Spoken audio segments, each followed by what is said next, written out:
पृथ्वी धमक से हिल रही थी जिनके, सब सावधान, कौन कहां से आ रहा है। तो सामने देखा बहुरांग बदन है और उस पर भस्म लगी हुई, विशाल भाल पर त्रिपुंड है और विकराल स्वरूप, टेढ़ी भौहें, लाल नेत्र। और एक सब ने परशुराम ने जो बड़े बड़े पले पले ढाल तलब कूद पड़े मंच से, भागे प्राण बचा के।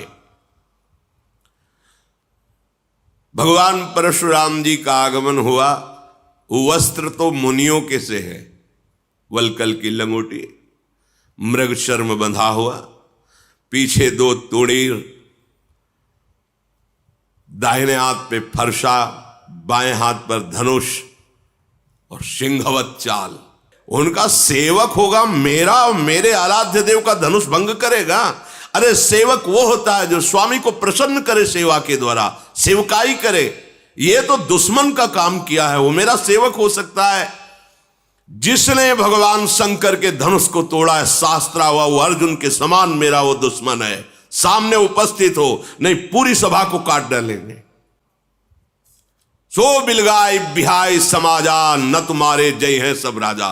सब राजा लोग उसे बाहर कर दे या वो स्वयं बाहर होकर आ जाए, नहीं पूरी सभा मारी जाएगी। भगवान तो हाथ जोड़े खड़े हैं।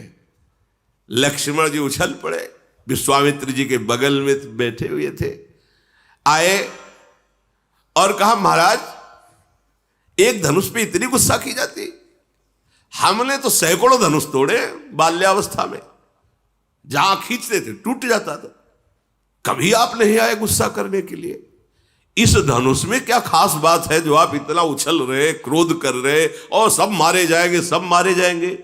बहु धनु ही तोरी लरिकाई, कभी हमने नहीं देखा कि धनुष टूटा तो आप आ गए, और लेकिन आज आपको इतनी गुस्सा क्यों आ रही है। परशुराम जी ने कहा चिरंजीवी का आशीर्वाद दिया है इसलिए मैं शांत हो रहा हूं। अरे मूर्ख बालक, तू काल के अधीन हो रहा है। साधारण धनुइयों के सामने तू भगवान शंकर के अजगों को जो विश्व में बंदित हैं, उनके धनुष को तुम उनसे जोड़ रहे हो। लक्ष्मण जी ने कहा हे देव, मेरे तो ऐसा लगता है कि धनुष धनुष है, कोई भी धनुष हो। अब इस पुराने धनुष में रखा ही क्या था, उठाया जरा में टूट गया, इससे किसी का लाभ और हानि तो हुआ नहीं। मेरे प्रभु ने तो इसे समझा कि बहुत वजनदार है, बहुत कठोर है, तो उठाते ही टूट गया, इसमें कोई दोष नहीं है। और आप बिना किसी दोष के ऐसे उछल उछल करके क्रोध कर रहे हैं, हमको तो अच्छा नहीं लगता आपका ये स्वरूप। परशुराम जी ने इसे फरसा लिया, दुष्टता की बात करता है, मेरे स्वभाव को नहीं जानता। अभी तक तू जीवित है केवल बालक समझकर चिरंजीवी आशीर्वाद दिया, इसलिए पूछ ले विश्वामित्र से, मेरी महिमा पूछ ले अपने गुरु से। मुझे निरा मुनि मत समझ, मैं बाल ब्रह्मचारी अत्यंत क्रोध करने वाला हूं और दुष्ट राजाओं का विनाश करने वाला है मेरा फरसा है। अपनी भुजाओं के बल से 21 बार पृथ्वी के दुष्ट राजाओं को काट काट करके उनके राज्य का दान ब्रह्म ऋषियों को किया है। शास्त्राबाऊ की भुजाओं का छेदन करने वाले मेरे फरसे को देख। ऐ राजा के बालक, तो अपने माता पिता को शोक से युक्त करना चाहता है क्या? जब मैं दहाड़ता हूं और फरसा लेकर दौड़ता हूं तो स्त्रियों के गर्भ गिर जाते हैं, प्रहार करने की बात नहीं रहती। लक्ष्मण जी हंस पड़े, वाह वीर वाह मुनि, स्त्रियों के गर्भ गिर जाते, वाह कैसे महात्मा आप हैं, धन्य है। पूरी सभा हाय है कर रही कि छोटे राजकुमार क्या कर रहे हैं, मानो घी में आहुति डाल रहे हो, वैसे ही हाथ जोड़ के इन्हें शांत करना चाहिए। लक्ष्मण जी ने हंस करके कहा कि अब समझ में आया कि आप कितने जोर के योद्धा हो, पर हम आपको बता दें कि फूंक से पहाड़ नहीं उड़ाया जा सकता। भूल में मत रहना, बालक समझकर कहीं भूल में मत रहना, फूंक से पहाड़ नहीं उड़ाया जा सकता। ये बार बार जो है जो फरसा दिखा रहे हो, यहां कोई कुम्हड़ा की बत्तियां नहीं कि अंगुली दिखा दोगे सूख जाएगी, कि तुम्हारा फरसा बार बार दिखा रहे हो ना, कि फरसा दिखा दियो हम डर जाएंगे। फूंक से पहाड़ उड़ाने की कोशिश मत करो, हमें निरा बालक मत समझो। आपको प्रणाम किया है तो सिर्फ मुनि वेश देख करके, और ये जो आप फरसा धनुष बाण, ये मुनि वेश के विपरीत है। मैं अभिमान से नहीं कहता हूं, आप सच्ची समझ लो, मुझे केवल बालक मत समझना। अगर हम आपसे अभी नम्रता से पेश हो रहे हैं तो उसका कारण है, आप जो बोल रहे हो ना, और मैं सह रहा हूं, इसका कारण एक ही है। एक तो यज्ञोपवीत धारण की ब्रह्म ऋषि हो, और दूसरी बात जानता हूं भृगुवंश को पावन करने वाले महात्मा हो। इसी के कारण आपके ऐसे कठोर वचन और ऐसे अभिमान भरे वचन सुनकर मैं शांत हूं, क्योंकि हमारे कुल में देवता, ब्रह्म ऋषि और भगवान के भक्त, इन पर कभी हाथ नहीं उठाया जाता, चाहे जितना बड़ा अपराध कर दें।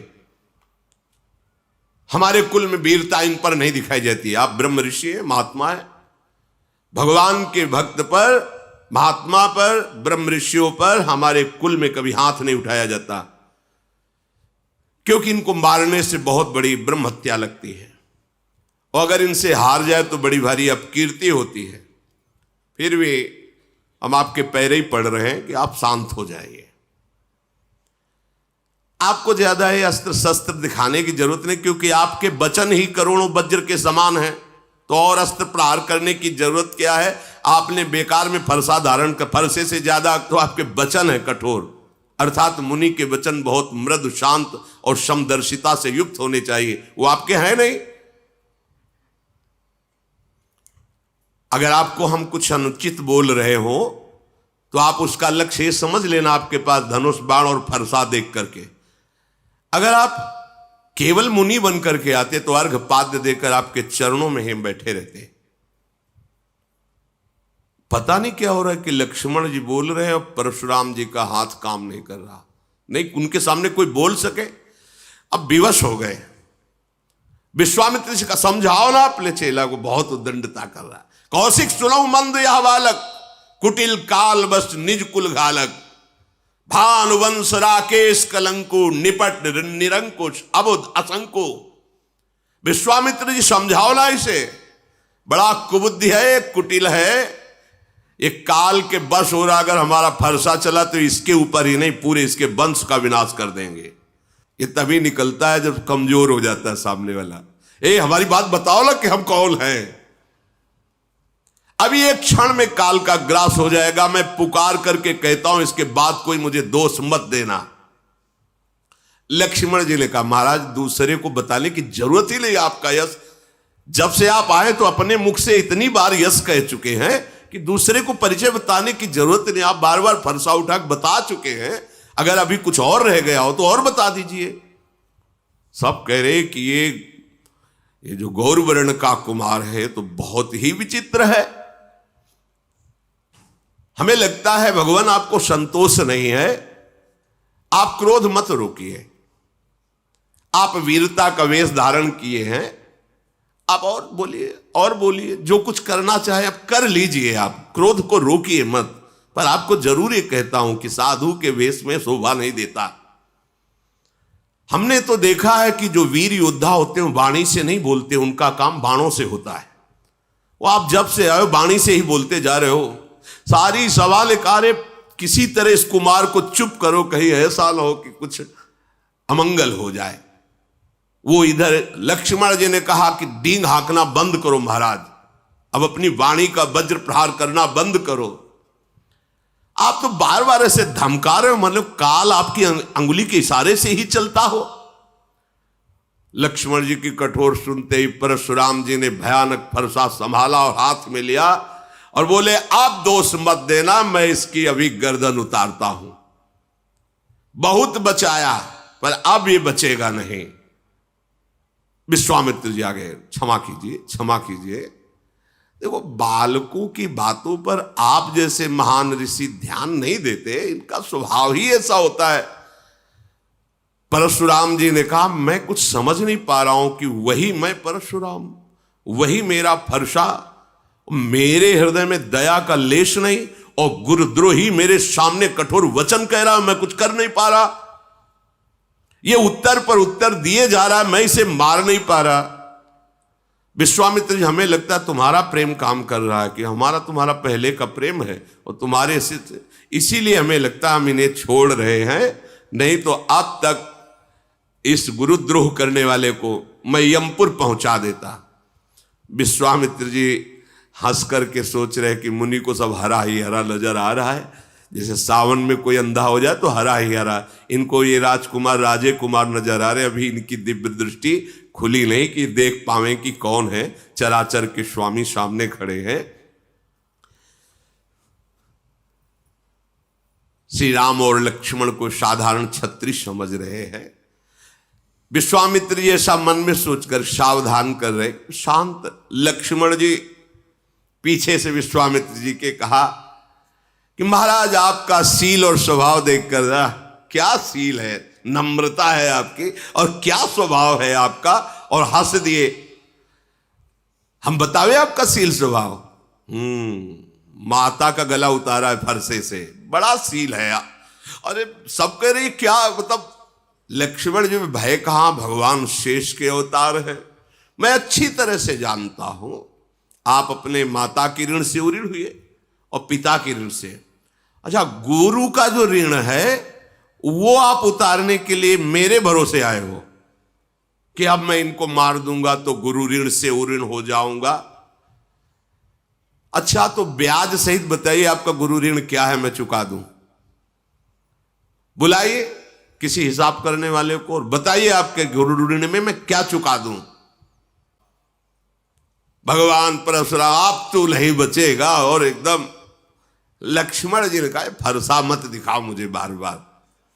आपको रणधीर और वीर दूसरे मानते होंगे, ये फरसा दूसरों को दिखाओ। हमारे यहां ब्रह्म ऋषियों पर कोई बल नहीं चलता, इसीलिए मैं चुप हूं। सब सभा के लिए लगे, अनुचित है, अनुचित है, लखनलाल ऐसा मत बोलो, ये महावीर है। सब पुकार। भगवान श्री राम ने लक्ष्मण जी को नेत्र तरह, लक्ष्मण जी चुपचाप सीधे पीछे वापस हो गए।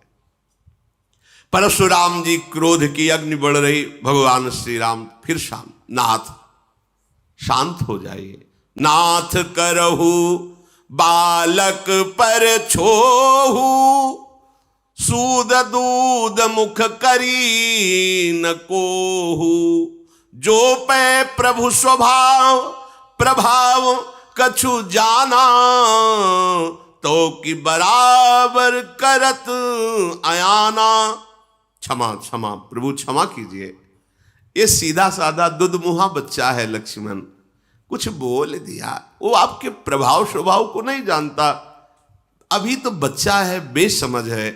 नाथ, जो लरिका कछु अचगरी करही, गुरु पितु मातु मोद मन भरही, करी कृपा शिशु सेवक जानी, तुम समशील धीर मुनि ज्ञानी।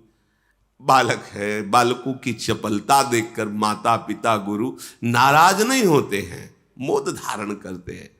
छोटा सा बच्चा सेवक जानकर कृपा कीजिए, आप समदर्शी सुशील धीर ज्ञानी महात्मा है, प्रभु आप शांत होइए, शांत। ऐसा लगे जैसे आग के ऊपर पानी पड़ गया हो। परशुराम, हाँ तुम हमारी महिमा को जानते हो, राम वचन सुनी कछुक जुड़ाने। पीछे से लक्ष्मण जी ने मुस्कुरा करके फिर परशुराम जी को इशारे से, परशुराम ने कहा देखो तुम प्रार्थना करो, वो हंस करके फिर हमें क्रोध दिला रहा है। ये बड़ा, और राम जी के पीछे से इशारा करे, बहुत जोर के मुनि हो तो, और हंस। लक्ष्मण जी की हंस, और राम जी हाथ जोड़कर गंभीरता, आप महामुनि धीर वेग, और लक्ष्मण जी हंस के, हमें पता है कितने बड़े तुम वीर हो। उन्होंने कहा कि राम तोर भ्राता बड़ पापी, ये बड़ा पापी है, मुझे वहां से फिर जला रहा है, तुम इसे दुधमुआ बच्चा कहते हो। अरे गौर शरीर श्याम मन माही, कालकूट मुख पय मुख, ये दुधमुआ नहीं जहरीला है, भगवान शेष के अवतार है, दुधमुहा थोड़ी है, जहरीले ऐसे जहरीले कि उन्हीं के तेजाग्नि से संपूर्ण प्रलयाग्नि प्रकट होती है और साफ सृष्टि का लय हो जाता है। ये गोरे बदन वाला जो छोटा कुमार है, तुम इसे दुधमुहा कह रहे हो। दुधमुहा नहीं, ये विषमुहा है, बड़ा टेढ़ा है। तुम जैसे सील स्वभाव वाले हो ऐसा नहीं है वो। तुम्हारे पीछे देखो, हमको फिर चिढ़ा रहा है। देखो चिढ़ रहे भगवान परशुराम, इतने महामुनि, और लक्ष्मण जी जहां इशारे, तो वो फिर देखो बोला, गुस्सा हो रहे। लक्ष्मण जी ने खुल कर हंस के कहा कि मुनि, आपको आज तक ये ज्ञान नहीं हुआ कि क्रोध करना पाप है? इस क्रोध के वशीभूत होकर के बड़े अनुचित हो जाते हैं कार्य, पूज्य जनों की हिंसा हो जाती है। आपको इतना ज्ञान नहीं कि आपको क्रोध नहीं करना चाहिए? वैसे तो आप मुनिराज हैं, मैं सदैव आपके दासत्व को ही स्वीकार करता हूं, ऋषियों की दासता स्वीकार करता हूं। अब तो क्रोध त्याग दीजिए। धनुष टूट गया, अब जुड़ेगा तो है नहीं। खड़े खड़े बार बार उलर रहे हो आप, तो पैर दुखने लगे होंगे। आसन पे बैठ जाओ, आपके पैर थोड़ा विश्राम कर ले, बैठ जाइए। अगर धनुष के बिना आपको चैन न पड़े तो हमारे अयोध्या में ऐसे कारीगर हैं, हम अभी बुलाते हैं, एक क्षण में धनुष को जोड़ देंगे। कारीगरों से जुड़वा के आपको धनुष देंगे। लक्ष्मण जी जब ऐसी बातें, जनक जी थर थर कांप रहे हैं और हाथ जोड़ के कह रहे, बस चुप रहिए, चुप रहिए, आप ऐसी बातें क्यों कह रहे हैं? जनकपुर के सब स्त्री पुरुष कांप रहे, मन ही मन कह रहे कि बना बनाया काम परशुराम जी वैसे ही क्रोधित थे, ये छोटा कुमार और आग में घी की आहुति डालता जा रहा है। लक्ष्मण जी की निर्भय वाणी सुनकर भगवान परशुराम जी का क्रोध और बढ़ रहा है, पर हृदय में कोई क्रिया नहीं हो रही। वाणी से तो बोलने पर हृदय एकदम शांत है, ना तो मारने की इच्छा हो रही है, एकदम हृदय शीतल, क्योंकि सामने साक्षात भगवान श्री राम विराजमान है। ये मन का मैला, शरीर का सुंदर, ऐसा लग रहा है जैसे विष में से भरा सोने का कलश हो। इसको भाई बस शांत कर दो, परशुराम जी सबसे इसको शांत कर दो। लक्ष्मण जी ने हंस करके कहा कि और किसी को कहने की जरूरत ही क्या है महाराज, आपका शांत वेश देखकर वैसे ही हम शांत हैं। मतलब आपका तो खुद अशांत स्वरूप हो रहा है इस समय। प्रभु श्री राम ने ऐसे देखा, अब शांत रहिए। लक्ष्मण जी सकुचा गए और विश्वामित्र जी बुलाए, लक्ष्मण जी को पास बैठाला। भगवान श्री राम हाथ जोड़े और विनय के साथ कोमल वाणी में कहा, प्रभु आप सुजान हो, बड़ा सुंदर स्वभाव आपका है। आप उस बालक की तरफ से मैं क्षमा मांगता हूं। देखो बालकों का स्वभाव, और जैसे बर्रैया होती ना, वो बैठेगी उसका स्वभाव है, और अगर वो जरा सा डंक मारेगी तो वो फूल जाता है, जलन होती। ये बच्चों का स्वभाव, खेल खेल में कुछ अमंगल कर सकते हैं। जो साधुजन होते हैं, बड़े बूढ़े जन होते हैं, बच्चों पर दोष नहीं देखते हैं।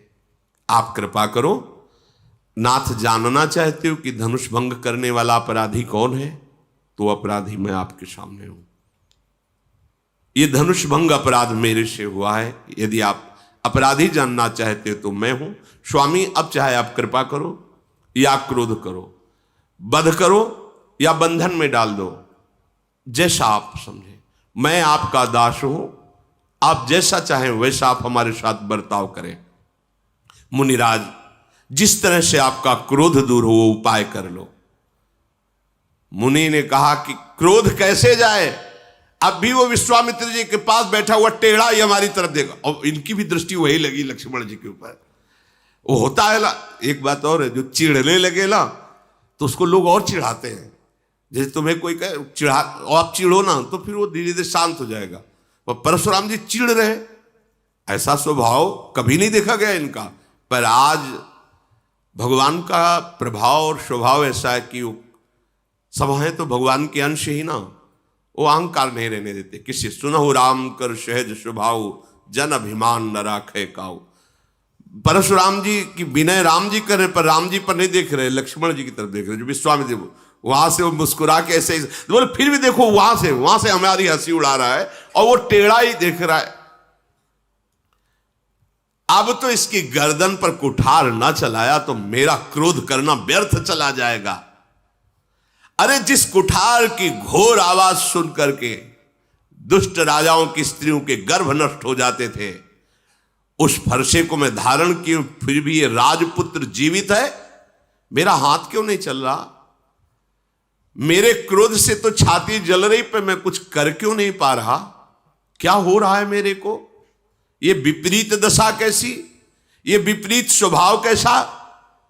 पता नहीं इस समय मेरे हृदय में क्या हो रहा है। भगवान परशुराम जी कह रहे, मुझे लगता है कि मेरे हृदय में जो कभी नहीं थी वो दया आ गई क्या मेरे हृदय में, इसीलिए दुस्साह दुख सह रहा हो।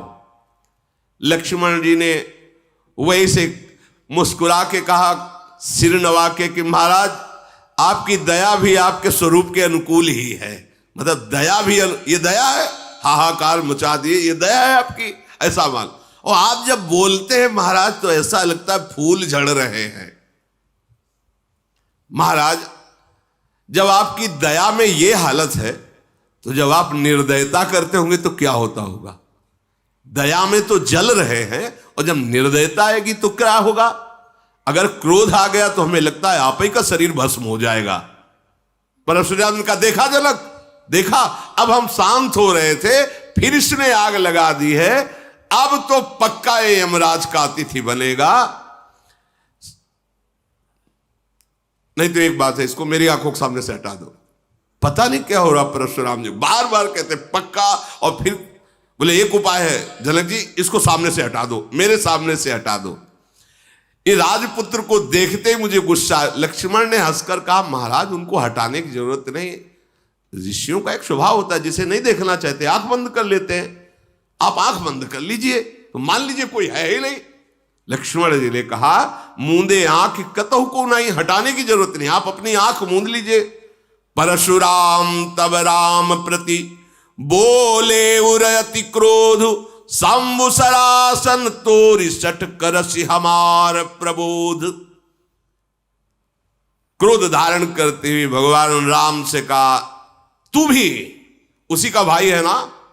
बार बार विनय करता है और भगवान शिव के धनुष को तोड़ा और हमें ज्ञान सिखाने चला है।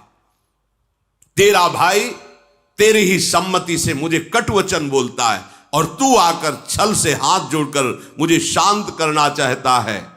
आज मैं युद्ध में तुझे परास्त करूंगा, क्योंकि तेरा नाम राम है ना, अब ये राम नाम तेरा। मैं युद्ध, आए शिवद्रोही, छल त्याग कर मुझसे युद्ध कर, भगवान श्री राम से कहा, नहीं तो भाई सहित तुझे इस रंगमंच पर मार डालूंगा। हर्षाली भगवान श्री रामचंद्र जी हाथ जोड़े से महान गंभीर। जब परशुराम जी बार बार, भगवान रामचंद्र जी ने मन में विचार किया कि लक्ष्मण जी की चेष्टा से क्रोध आ रहा है, बस लक्ष्मण जी पे चल नहीं रही, तो हमारे ऊपर फरसा चलाना चाहते हैं। टेढ़ जान शंका सब काहू, वक्र चंद्रमा ग्रसै न राहु, बहुत सुधावते बड़ दोषु। हमें लग रहा है कि उधर तो लक्ष्मण जी कटाक्ष वाले और हम हाथ जोड़ रहे तो हमारे ऊपर गुस्सा करें, मतलब सीधाई में बहुत दोष है। भगवान श्री राम ने बड़े गूढ़ वचन बोले। राम कहो रिस तजिए मुनीसा, कर कुठारु आगे यह सीसा, जेहिर्ष जाय करी सोई स्वामी, मोहि जानी आपन अनुगामी। प्रभु सेवक ही समर कस, तजहु विप्रवर रोषु, बेसु बिलो के कहस कछु, बालक हूं नहीं दोष। प्रभु ये गर्दन आपके सामने, आप काट दीजिए, आप अपनी गुस्सा शांत कीजिए। मैं सदैव आपका दास हूं, तो दास और स्वामी में युद्ध कैसा? अगर बालक ने कुछ अनुचित बोला है तो आपकी समझ में, मेरी समझ में अनुचित नहीं बोला है। क्यों? क्योंकि आपका वेश ऐसा है। फरसा लिए हो, धनुष बाण लिए हो, बार बार कठोर वचन बोल रहे हो, तो आपको ये पता होना चाहिए कि रघुवंशी बालक है।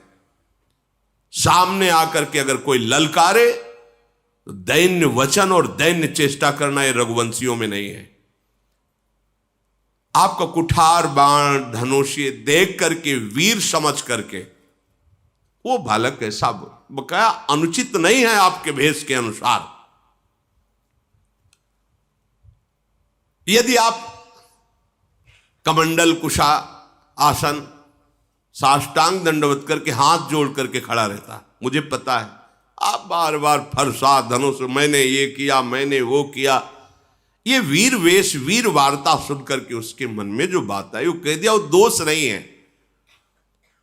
हम सब आपकी चरण धूल माथे पे रखते हैं।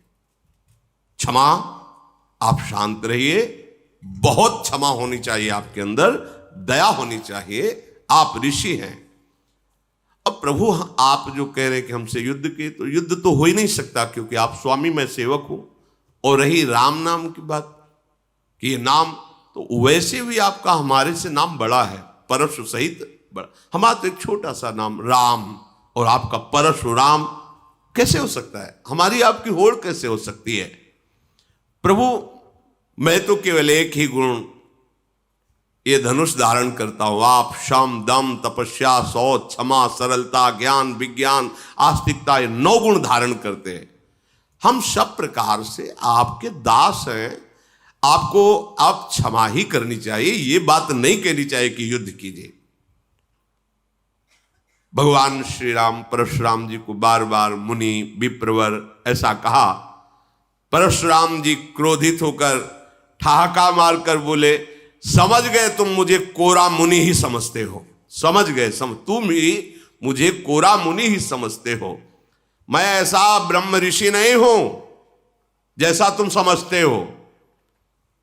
मैं जो ब्रह्म ऋषि जन जैसे यज्ञ करते हैं ना, तो मेरी यज्ञ कैसे होती जानते हो? धनुष श्रुआ बाण आहुति, मेरी क्रोध भयंकर अग्नि और दुष्ट राजाओं की चतुरंगणी सेना समिधा और ललकार ललकार के काटना स्वाहा, मैं ऐसा मुनि हूं। परशुराम जी ने कहा ऐसी एक यज्ञ नहीं करोड़ों यज्ञ की है, बार बार मेरा प्रभाव तुझे भी मालूम नहीं, तू निरा मुझे ब्रह्म ऋषि मत समझ लेना। भगवान श्री राम हाथ जोड़े ऐसे खड़े, घमंड हो गया होगा तुमको, अजगो तोड़ दिया ना इस बात का, मानो तुमने संसार पर विजय प्राप्त कर ली।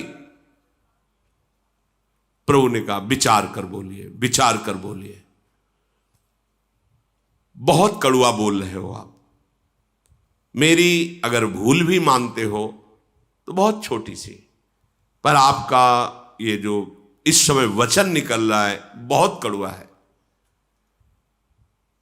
यदि आप ऐसा कहते हैं कि निरामुनि नहीं है, आप वीर हैं,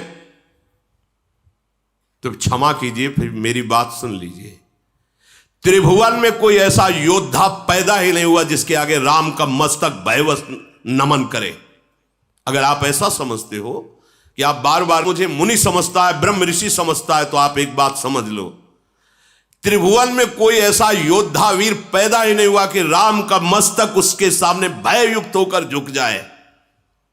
देवता दैत्य राजा योद्धा पूरे त्रिभुवन के एक साथ मिल जाएं और रण में यदि हमें ललकार दे तो मैं सुख पूर्वक चाहे काल क्यों ना हो उसको भी नष्ट कर सकता हूं। ये भयवश आपके सामने शीश नहीं झुका रहा, मुनि मानकर ही झुका रहा हूं। और आपको बताया हमारे रघुवंश में महाराज दशरथ जी देवराज इंद्र की सहायता करने गए थे। हमारे रघुवंश की कुल की ऐसी प्रशंसा है कि रण में यदि ललकार दे तो सामने चाहे कोई काल भी क्यों ना कदम पीछे नहीं हटेगा।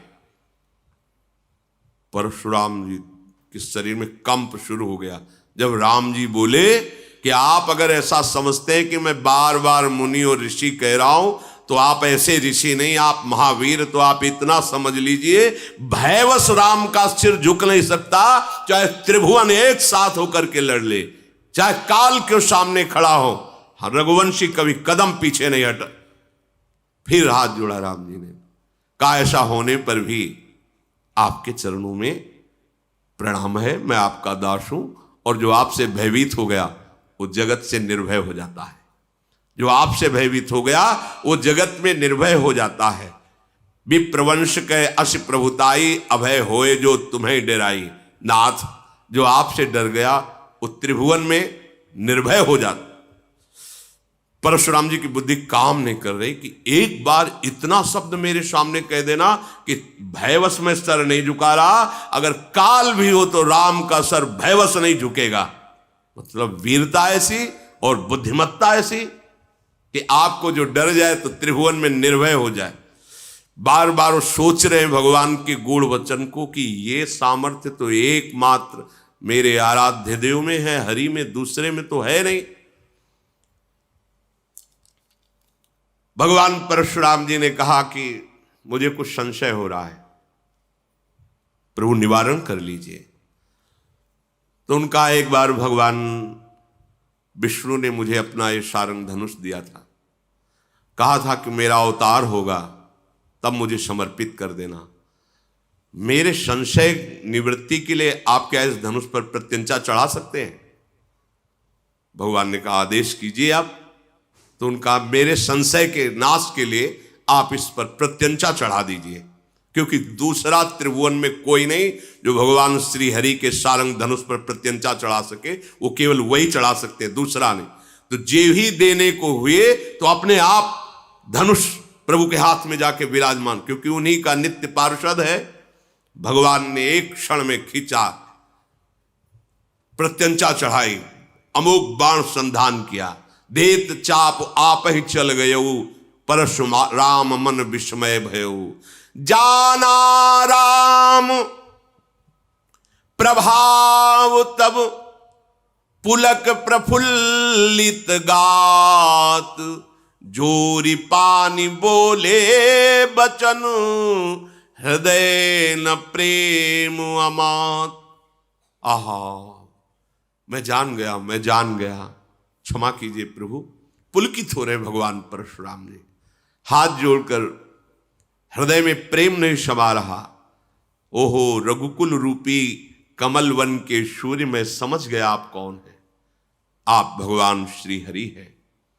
प्रभु आपकी जय हो।